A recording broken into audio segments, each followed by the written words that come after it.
The Japanese constitution follows some of the modern principles of popular sovereignty and fundamental human rights. The history of Indian constitution.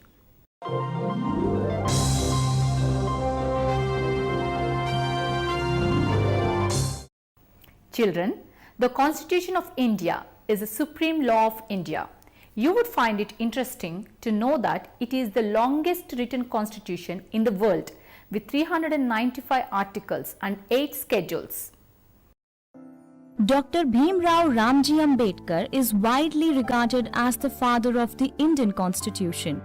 The Constitution of India came into force on 26 January 1950. You know that we celebrate this day as the Republic Day. The process of the evolution of the Constitution began many decades before 26 January 1950 and is continuing even till today. The Constitution of India was drafted by the Constitution Assembly. The Assembly was to have 389 members. Of these, 296 were to be from British India and 93 from the princely Indian states. Initially, however, the Constituent Assembly that was formed comprised only of members from British India. Elections of these were held in July-August 1946. The aim was to choose representatives from 3 major communities, Hindu, Muslims and Sikhs, as well as those from the general category. It also won 3 out of the 4 Sikh seats from Punjab. The Congress also won 3 of the 78 Muslim seats and the 3 seats from Coorg, Ajmer Merwada and Delhi. The total Congress tally was 208. The Muslim League won 73 out of the 78 Muslim seats. The important thing to note here is that these members were elected by indirect election by the members of urban, the provisional legislative assemblies, lower house only.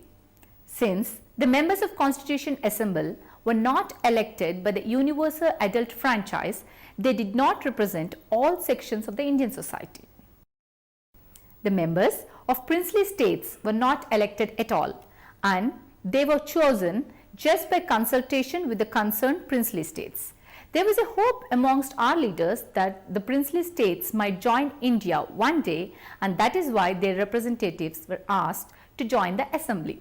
So, though the assembly did not represent all sections of Indian society, but it did try to take care of everybody's interests by advice and suggestions through letters, newspapers and other ways.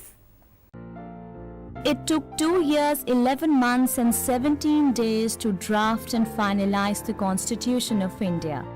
The very first meeting of the Indian Constituent Assembly took place in the year 1946 on the 9th of December. 207 members attended the first session.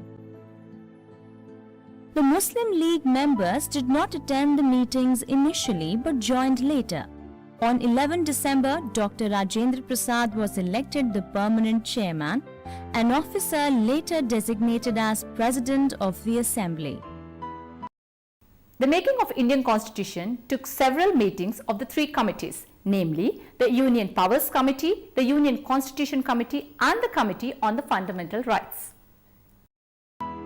After observing the reports passed by these 3 committees, the Assembly went on to create a drafting committee in the year 1947 on the 29th of August. The chairman of this drafting committee, as per the history of Indian Constitution, was Dr. B.R. Ambedkar. He passed proposals for a draft Constitution of India.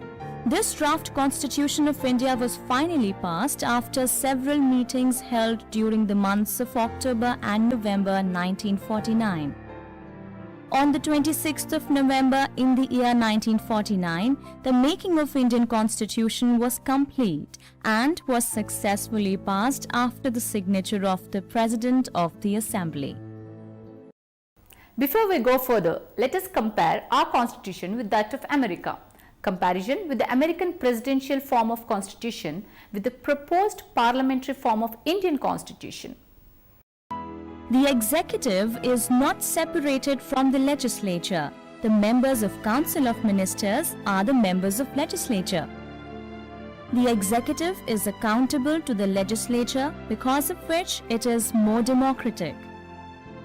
In the parliamentary government, one person is head of state while another person is head of government. In such a government, the Prime Minister is most powerful.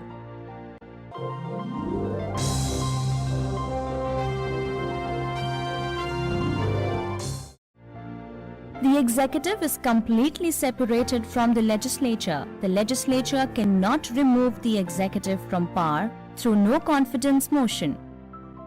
In the presidential government, the same person is head of state as well as head of government. In the presidential system, the president is most powerful. The presidential government is not completely democratic because the executive is not accountable to the legislature.